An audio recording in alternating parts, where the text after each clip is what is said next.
This is Ankur Agarwal. So we have Rishabh Agarwal with us. आज हम लोग discuss करने जा रहे हैं for Maslow's laws. We will cover Maslow's laws today, and we will also cover कि purchasing power of current generation as compared to previous generation. हमने previous generation में देखा था जो कि अच्छे से अपने एक्सपेंसेस हैंडल कर पाते थे, बट आज की जनरेशन ऑक्युपाइड है, उनसे बहुत ज़्यादा कमा रही है लेकिन तब भी ऑक्युपाइड है. So let me welcome Mr. Rishabh Agarwal to our show, the Ankur Show. Thanks, Mr. Welcome, Mr. Rishabh. Thank you, Ankur. So good morning to all the viewers, and okay, we can start today's discussion. So we will keep it in English and Hindi format, and I will prefer let's take more Hindi because we understand more. Most of our viewers are more comfortable in Hindi as well. So let's so आज का जो topic है उसमें दो topic हम एक साथ cover करेंगे क्योंकि थोड़ा कहीं दोनों टॉपिक्स में कुछ सिमिलैरिटीज़ भी हैं, और हम ये जो डिस्कशन कर रहे हैं वो basically on the basis of experience कि हम 40 इयर्स का हमें एक्सपीरियंस है लाइफ का, तो हम उसके बेसिस पे एक हाइपोथेसिस है जो हमारा जो ऑब्जर्वेशन है सोसाइटी को लेकर, उसके बेसिस पे हम डिस्कस करेंगे.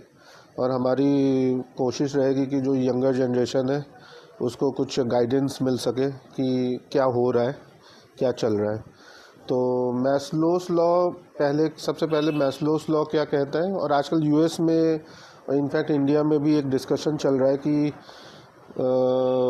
यूएस में कि उनसे पहले की जो जनरेशन थी, मतलब जो हमारे से एक जनरेशन पहले थी, वो एक घर खरीद लेते थे अपनी लाइफ साइकिल में, एक या दो घर, बड़ा घर खरीद लेते थे, 4 बच्चे पालते थे, 2 गाड़ी घर के बाहर खड़ी रहती थी, और उनके ऊपर कोई ऐसा लोन का भी इतना स्ट्रेस नहीं रहता था, और एजुकेशन भी अफोर्डेबल थी.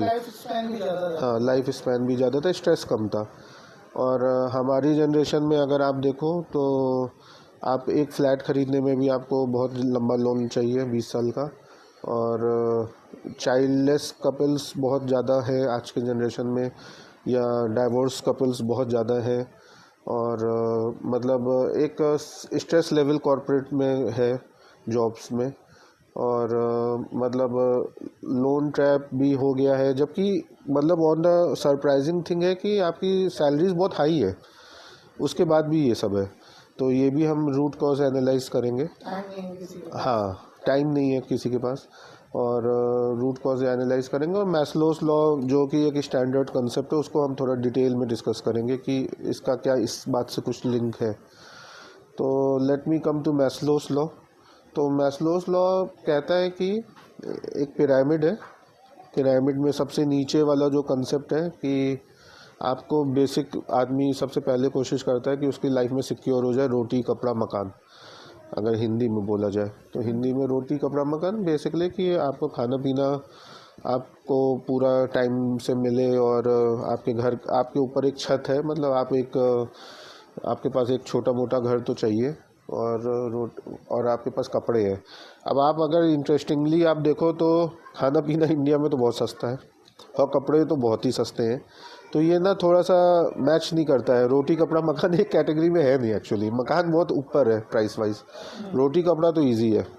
मैंने कुछ फॉरेन कंट्रीज़ में देखा है कि खाना पीना भी महंगा होता है, और it is not that affordable.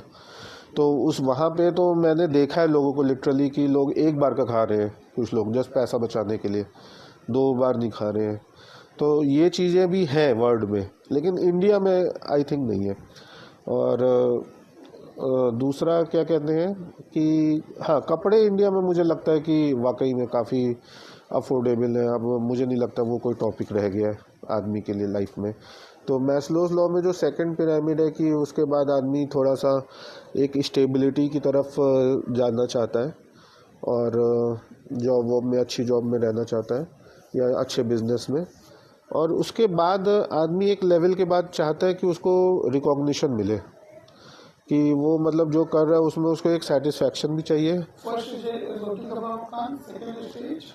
रोटी कपड़ा मकान के बाद बेसिकली वो स्टेबिलिटी, हाँ स्टेबिलिटी में फोकस कर रहा है और थर्ड स्टेज जब उसका एक टाइम हो जाता है, मतलब स्टेबिलिटी के में भी आपके 10 साल निकल गए, तो आपको रियलाइज़ होता है कि आपको एक सोशल रिकॉग्निशन चाहिए, या आप जो कर रहे हो, जिस काम में हो, उसमें कंपनी के अंदर आपको रिकॉग्निशन चाहिए, एक थोड़ा सा फेम चाहिए, एक काइंड ऑफ, या आपको सामाजिक प्रतिष्ठा चाहिए कि समाज में आपकी वैल्यू हो। अब ये भी मैं पिछली जनरेशन से कंपेयर करूँगा कि हमारे, अगर आप पेरेंट्स में देखोगे तो आप शादी का सीज़न आता है तो आप देखोगे कि शादी का कार्ड उस टाइम में और अभी में कितना डिफरेंस है। अगर आप मान लो पुणे में रहते हो या मैं दिल्ली में रहता हूँ तो आपको एक शादी का सीज़न आएगा तो हार्डली 2 कार्ड 3 कार्ड आएंगे फ़ोन पे दोस्तों के थ्रू, और हमारे पेरेंट्स के टाइम पे तो इट वाज वेरी कॉमन कि 50 से ज़्यादा कार्ड्स आते थे एक सीज़न में। तो मतलब सोशली कितना पहले के लोग ज़्यादा वेल कनेक्टेड थे हमारी जनरेशन के कंपैरिजन में, क्योंकि ये चीज़ बहुत इम्पोर्टेंट तब हो जाती है कि कल को आपको कोई ज़रूरत पड़ गई, किसी तरह की मेडिकल इमरजेंसी, या आपको ज़रूरत पड़ गई, आपको कोई किसी लीगल केस में आप फंस गए और आपके साथ कितने लोग खड़े हैं जबकि आपकी कोई गलती नहीं है। तो ये सब चीज़ें आप देखिए, अगर आपके पास शादी के 50 या 100 कार्ड आते हैं सीज़न में, तो इसका मतलब है कि आपकी बहुत हाई स्टैंडिंग है, आपको मतलब तुरंत ही आपको बचाने लोग आ जाएंगे। लेकिन अगर आपको 2-3 आ रहे हैं और भले ही बैंक में बहुत पैसा है तो भी उसका क्या फ़ायदा है। ठीक है। अच्छा, दूसरा क्या है कि 60 के बाद अभी आप कोविड में जैसे बहुत लोग आजकल बहुत हो रहा है कि लोग ज़्यादा लाइफ स्पैन कम हो गया लोगों का। तो अब ये भी एक चीज़ समझ में आ रही है कि आप इतना ज़्यादा रिप्लेसेबल हो अगर आप जॉब वॉब में हो कि कंपनीज़ को तो कुछ फ़र्क पता भी नहीं चलता एक हफ्ते बाद आप थे भी उस कंपनी में। मतलब जिस कंपनी में आप 10 साल निकाल दो, 20 साल निकाल दो, उसके बाद भी एक टाइम के बाद आई थिंक इतना पता भी नहीं चलता है कि टाइम के बाद क्या मतलब आप इवन 1 साल के बाद भी लोग कांटेक्ट में नहीं रहते हैं। 1 साल तो बहुत आप बता रहे हो, मुझे लगता है कि शायद 2 महीने के बाद ख़त्म हो जाता है ऑलमोस्ट। बहुत जल्दी रिप्लेस हो जाते हैं, रिप्लेस हो जाते हो आप, बहुत हाँ। जल्दी रिप्लेस हो तो जाते हैं। मैं उस चीज़ में नहीं जा रहा हूँ कि वो, हाँ वो भी है। तो मतलब मेरा कहने का मतलब है कि एक स्टेज के बाद आपको ये बात समझनी होगी कि ऐसा ये सब क्यों हो रहा है और इसका क्या सल्यूशन है। तो मैं पहले तो एक, हम लोग इस टॉपिक पे आते हैं कि ये अचानक से रोटी कपड़ा मकान पहले तो एक ही लाइन में यूज़ होता था, लेकिन अभी आज के रेफरेंस में मकान तो रोटी कपड़ा की रेंज में नहीं है। लेकिन अगर ये एक ही लाइन में यूज़ होता था तो इसका मतलब कि पहले एक ही लाइन में था ये, मतलब पहले मकान इतना महंगा नहीं था। हाँ, और पहले कपड़ा महंगा होता था, इसीलिए शादी ब्याह में पहले दूल्हे को मतलब प्रॉपर सूट दिया जाता था, मतलब प्रॉपर, जो अभी भी ट्रेंड चला रहा है। लेकिन पहले सूट सच में वैल्यूएबल था, इसीलिए उसका इतना वो था महत्व कि मतलब कपड़े दिए जाते थे शादी में लोगों को, गेस्ट लोगों को भी दिया जाता था। अब आज की डेट में आप गेस्ट को दे दो कपड़े, लेकिन आई डोंट थिंक कि वो बहुत उनको अट्रैक्ट करता है। ये भी है कि शायद वो ब्रांड के पीछे भाग रहे हैं। नहीं, ब्रांड नहीं, पहले प्राइसिंग जो थी उसमें, जैसे आपकी जो सैलरी, आपकी इनकम है जो मंथली, मान लीजिए आपकी मंथली इनकम 1,000 रुपये है, लेकिन उस 1,000 का जो परसेंटेज कपड़े में जा रहा है वो एक मेजर परसेंटेज था। जो अभी जा रहा है आपकी 1,00,000 की सैलरी में, वो कपड़े का परसेंटेज लेस देन 1% हो सकता है। अगर आप कपड़ा खरीदो तो शायद आपको 1% में मिल जाएगा अपने मतलब का कपड़ा, एक जोड़ी, ठीक है। लेकिन उस टाइम में 1,000 में 1% में नहीं आता था कपड़ा, ये आप समझ लो। और रोटी कपड़ा मकान अगर एक ही लाइन में यूज़ किया जा रहा है तो इसका मतलब कि मकान इतना महंगा नहीं था जितना आज की डेट में। तो आप अपनी 1,00,000 की सैलरी से थोड़े मकान को लिंक कर सकते हो, मकान तो 100 टाइम्स आपकी सैलरी से। तो ये चीज़ है, ये हमें समझना होगा कि प्रॉपर्टी प्राइसेस 2000 के बाद बढ़े हैं। तो प्रॉपर्टी की प्राइस जो 2000 के बाद बढ़े हैं, उससे क्या हुआ है कि सैलरी जो आपकी बढ़ी मल्टीनेशनल्स के आने से 2000 के बाद, लेकिन प्रॉपर्टी प्राइस इतना मल्टीफोल्ड बढ़ी है, 100 टाइम्स हुई है गुड़गांव वगैरह में, कि जो प्रॉपर्टी 5 लाख की थी वो सीधे 5 करोड़ रुपये आ गई। तो 90 पॉपुलेशन नहीं, आई थिंक पॉपुलेशन ग्रोथ इस तरह से लिंक नहीं है। पॉपुलेशन तो अभी प्रयागराज में तो 40 करोड़ लोग आ गए कुंभ मेले में नहाने। concentration of population in one place, हाँ, ये है एक रीज़न कि बहुत मेट्रोज की तरफ metro शिफ्टिंग city हुई है। हाँ बन गई, हाँ metro हाँ, cities में राइट। कंपनीज हाँ लोगों को पुश करके बुला लिया, हाँ एंड उसकी डिमांड बढ़ती रही। हाँ हाँ छोटे हाँ लैंड की डिमांड बढ़ रही है, इसलिए वहाँ प्रॉपर्टी के दाम एकदम स्काई रॉकेटिंग हाई होने लगे। हाँ हाँ। जहाँ की और थोड़ा सा वो वो आई थिंक MBA में एक कंसेप्ट होता है बुलविप इफेक्ट हम कहते हैं। व्यूअर्स को मैं एडवाइस करूँगा कि थोड़ा गूगल पे सर्च कर ले बुलविप इफेक्ट। मैं ब्रीफ में बता सकता हूँ। सप्लाई चेन का कंसेप्ट है। तो सप्लाई हंटर जो आप मारते हो, अगर किसी उसको बुलविप मतलब बुल को आप हंटर मार रहे हो, जो पहले ह्यूस्टन वगैरह में होता था शो काऊ वाला, काऊ बॉयज़ वाला, कि मतलब वो बुल के ऊपर बैठ के चलते थे या हॉर्स के ऊपर बैठ के चलते थे। तो वो हंटर आप जब मारते हो तो आप थोड़ा सा हाथ हिलाते हो, लेकिन उसका इफेक्ट जब हंटर के एंड में जाता है वो बहुत ऊपर बड़ा सा जाता है, ऐसे जिग जैग। तो कंसेप्ट सप्लाई चेन का ये है कि सप्लाई चेन में थोड़ा सा डिसरप्शन आता है ना स्टार्टिंग में सोर्स के एंड पे, तो एंड रिजल्ट पे बहुत बड़ा डिसरप्शन आता है। करेक्ट। तो ये चीज़ प्रॉपर्टी मार्केट में होती है और ये कई जगह होती है। इनफैक्ट मुझे लगता है मैरिज मार्केट में भी होती है। जब जैसे गर्ल्स की पॉपुलेशन इंडिया में 900 है, बॉयज़ 1000 है, तो हरियाणा साइड वही पॉपुलेशन गर्ल्स की 800 है, बॉयज़ 1000 है। तो उसका इफेक्ट बहुत मल्टीफोल्ड है, मतलब गर्ल्स की एक्सपेक्टेशंस में। तो ये प्रॉपर्टी में सेम चीज़ हुई कि मतलब थोड़ा सा सप्लाई कम हो गई और थोड़ा सा डिमांड ज़्यादा हो गई, तो उसका इफेक्ट इतना ज़्यादा आ रहा है, मल्टीफोल्ड आ रहा है। और उस पर मतलब इन लोगों ने इतना लॉबी बना रखा है प्रॉपर्टी डीलर्स ने कि आपको वो सही प्राइस पे प्रॉपर्टी मिल नहीं रही है। अगर आप एक फ्लैट की कंस्ट्रक्शन कॉस्ट देखो तो इतनी ज़्यादा नहीं आती है, लेकिन उसका जो एंड प्राइस है वो तो सीधे अभी गुड़गांव में 1.5 या 2 CR के आसपास, 2 करोड़ पे है। पुणे में भी आई थिंक उसमें भी लैंड नहीं होता 1.5। हाँ, उसमें भी बहुत इश्यूज हैं कि आपके पास क्या है और क्या नहीं है। तो आई थिंक हमारा जो ब्रॉडकास्ट का टॉपिक है कि हमारे से जो पहले वाली जनरेशन थी, US में भी ये चल रहा है डिस्कशन, कि उन लोग एक घर प्रॉपर बड़ा सा ले लेते थे अपनी जनरेशन में। कोई लोन इस तरह का तो नहीं लेते थे जैसा आजकल लोन का कंसेप्ट है, कल्चर। और 4 बच्चे होते थे उनके, और उनकी वाइफ भी उनकी बात सुनती थी। तो मतलब एक फैमिली यूनिट अच्छे से रहती थी, मतलब हस्बैंड वाइफ और बच्चे और पेरेंट्स। मतलब अभी क्या हो रहा है कि न्यूक्लियर फैमिली की तरफ सब चले गए और फ्लैट में रह रहे हैं। और आपको मैंने जैसे बोला कि शादी का कोई कार्ड ही नहीं आता है पूरे सीज़न में। और आप अपने पेरेंट्स को देखो, जब उनके पास 50 या 100 से ज़्यादा। स्ट्रेस में कोई होता नहीं, हाँ कोई सोशली और हाँ नहीं होता है। इनफैक्ट मुझे तो लगता है कि बहुत ही डिस्टर्बिंग ट्रेंड है कि अगर कल को जब लोग ओल्ड एज में जाएंगे तो उनको हॉस्पिटल वगैरह में कौन देखने आएगा, जब आप अभी आपके पास कोई इनविटेशन ही नहीं आ रहा है शादी ब्याह का।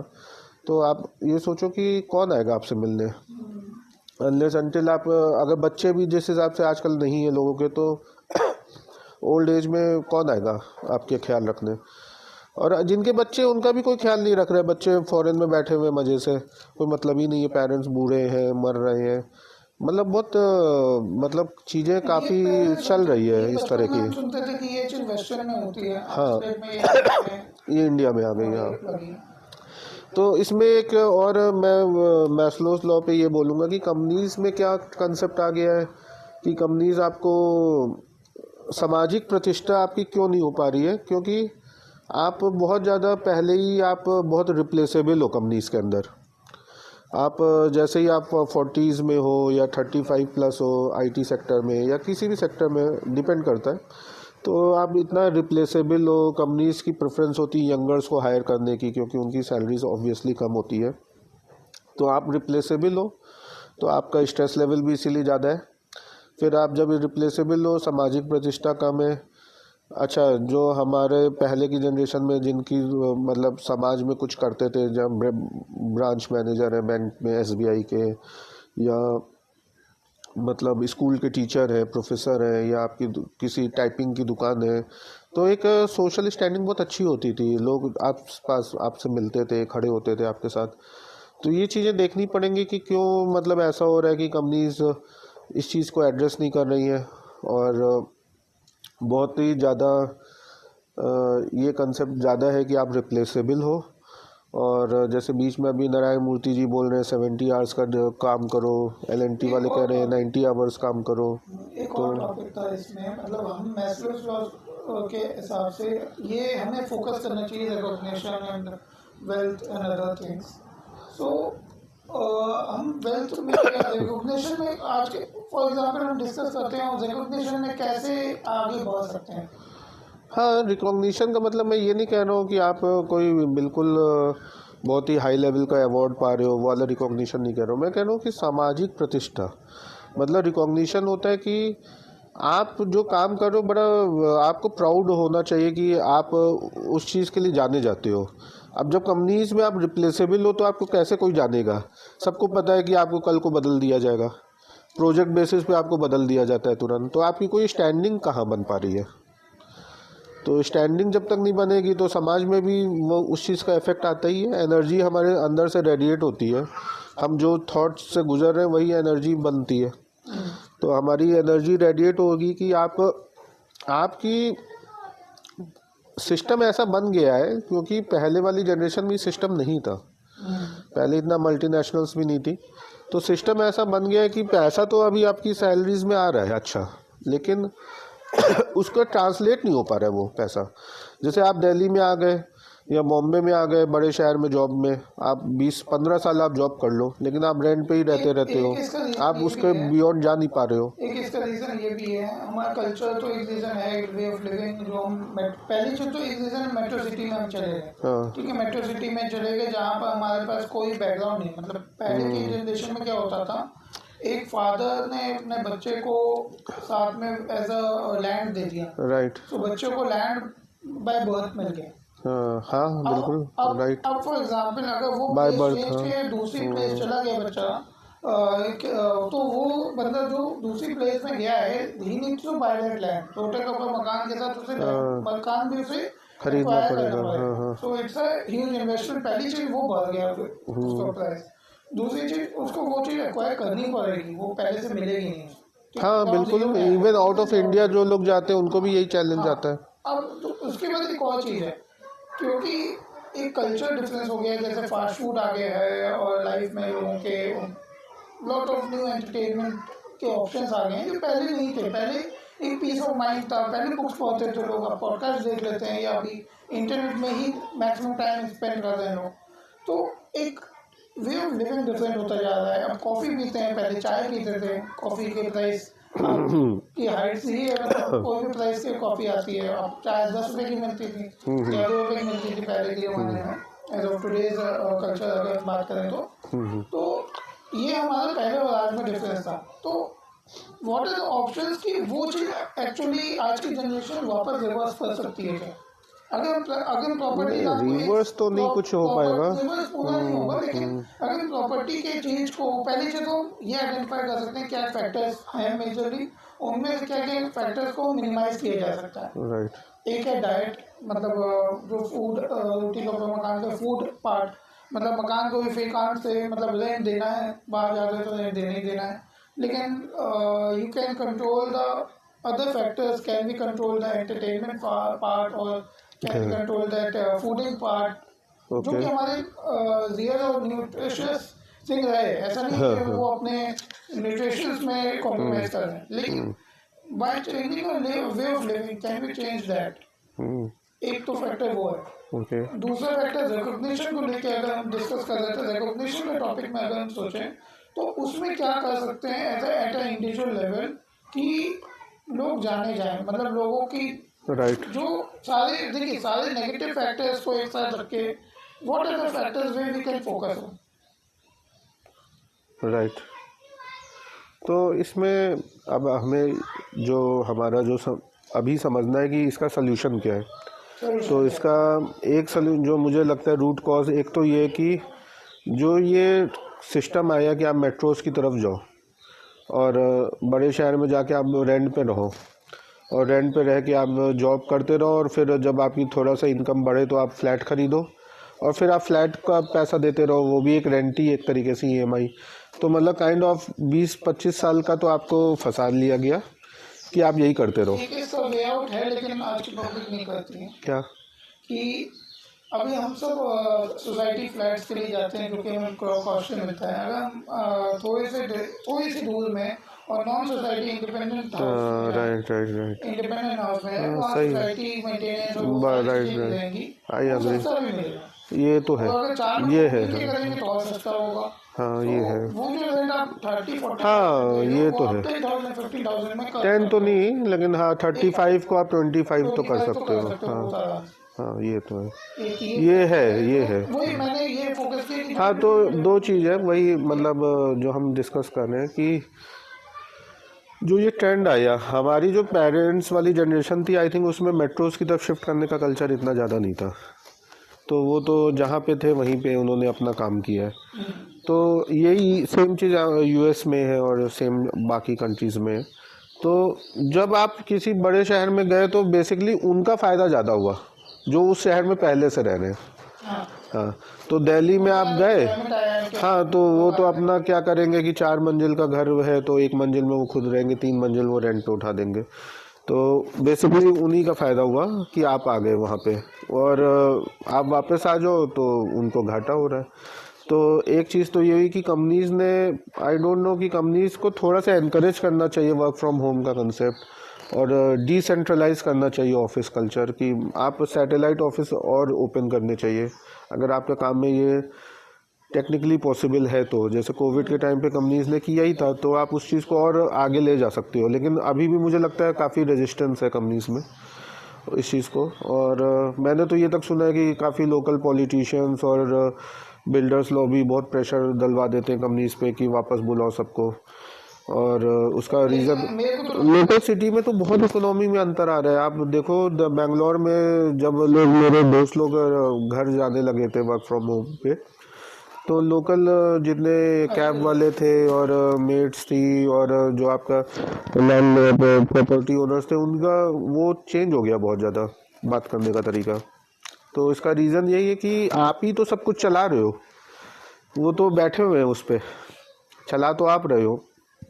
तो ये चीज़ है। तो आपको स्ट्रेस क्यों हो रहा है? क्योंकि एक तो आप चला रहे हो और दूसरा आपका सामाजिक प्रतिष्ठा बन नहीं पा रही है क्योंकि आप तो एक ही जगह पे रह नहीं पाते हो, जॉब वॉब चेंज होती है, फिर बदल जाता है, फ्रेंड सर्कल बदल जाता है, नेबर्स बदल जाते हैं। तो जो जब कोई चीज़ परमानेंट नहीं होती ना तो फिर कोई खड़ा नहीं होता है साथ में आपके साथ।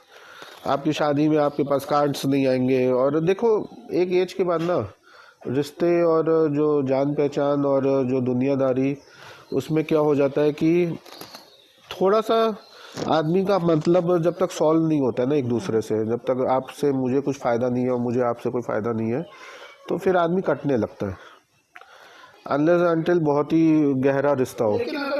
तो ये चीज़ इसकी वजह से क्या हो रहा है कि जब आप विद टाइम बदलता रहता है तो लोग कटने लग जाते हैं, फिर चेंज होता रहता है। तो फिर आपका मैस्लोस लॉ का जो पिरामिड का ऊपर का स्ट्रक्चर है वो आप अचीव नहीं कर पाते हो। तो इसका एक तरीका मुझे यही लग रहा है कि एक बार आपको तो जगह अपनी ना एक ही रखनी चाहिए अनलेस अनटिल आपके पास बहुत ही अच्छा कुछ दूसरा ऑप्शन ना हो। जस्ट फॉर स्मॉल परसेंटेज के लिए तो मत चेंज करो। आपको वो फैक्टर भी डिसाइड हाँ हाँ वो फैक्टर भी कंसीडरेशन में लाना चाहिए, राइट, कि आपको कितना प्रॉफिट और लॉस हो रहा है। जस्ट आपकी सैलरी थोड़ी सी बढ़ना 30, नहीं नहीं उससे नहीं फ़ायदा है, राइट।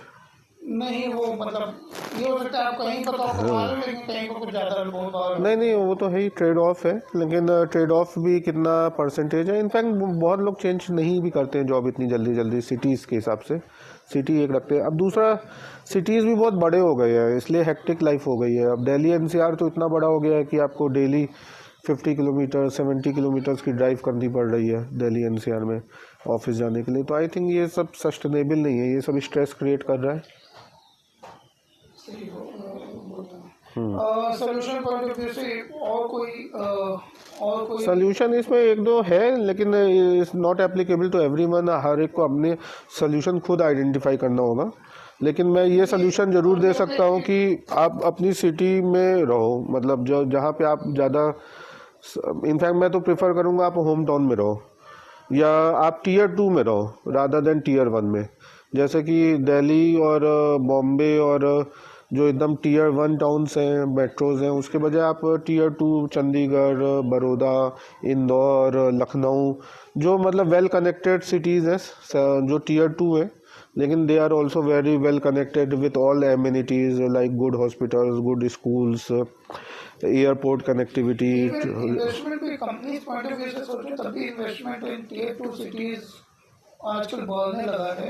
राइट। लोगों को देख के कंपनीज बैक प्लान बना रही है ऑलरेडी, काफ़ी बड़े इंडस्ट्रीज की टियर 2 सिटीज में इन्वेस्टमेंट बढ़े और मतलब फ्यूचर में डिसेंट्रलाइजेशन इज द फ्यूचर। हाँ, डिसेंट्रलाइजेशन इज द फ्यूचर, वहीं पे जाना चाहिए। आई थिंक गवर्नमेंट को एनकरेज करना चाहिए।